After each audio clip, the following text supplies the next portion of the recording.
अब चाहे तालिबानी आइसक्रीम के मजे उड़ाएं, खिलौने वाली कार में घूमें या झूले पर झूले, ये मौज मस्ती महज कुछ ही दिनों की बात है, क्योंकि तालिबानियों के आने से पहले ही अफगानिस्तान कंगाल हो चुका था। अफगानिस्तान का खजाना खाली हो चुका था।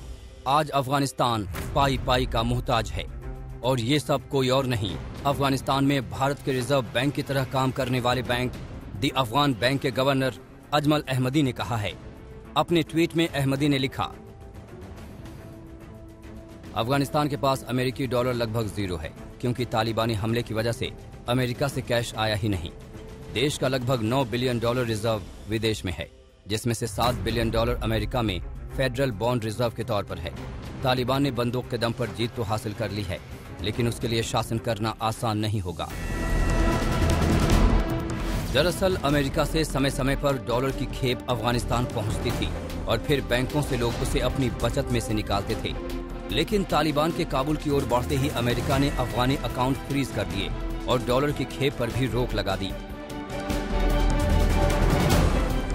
नतीजा ये हुआ कि अफगानिस्तान के बैंकों में अमेरिकी डॉलर खत्म हो चुके हैं और तालिबानी कब्जा जमा कर भी ठन ठन गोपाल हैं।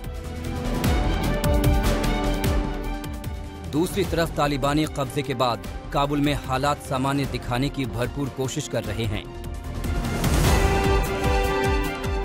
काबुल का मशहूर बर्ड स्ट्रीट खुल गया है, जो चिड़ियों का बाजार है। ये बीते 3 दिनों से बंद था।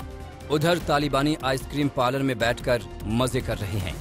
काबुल में गुरुद्वारे के सामने दुकान चलाने वाले मनजीत सिंह ने भी दुकान खोल ली है, लेकिन उन्हें डर सता रहा है कि न जाने कल क्या हो।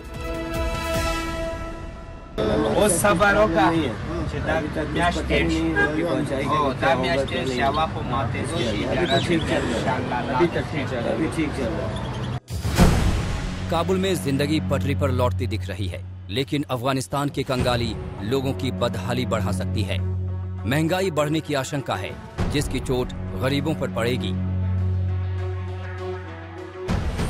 उधर काबुल से भागने के बाद राष्ट्रपति अशरफ गनी पहली बार मीडिया के सामने आए। उन पर देश को लूटकर भागने के आरोप लग रहे हैं। गनी पर आरोप है कि भागते समय वो 4 कारों और हेलीकॉप्टर से पैसे भरकर भागे थे। गनी ने इस आरोप को बेबुनियाद बताया है।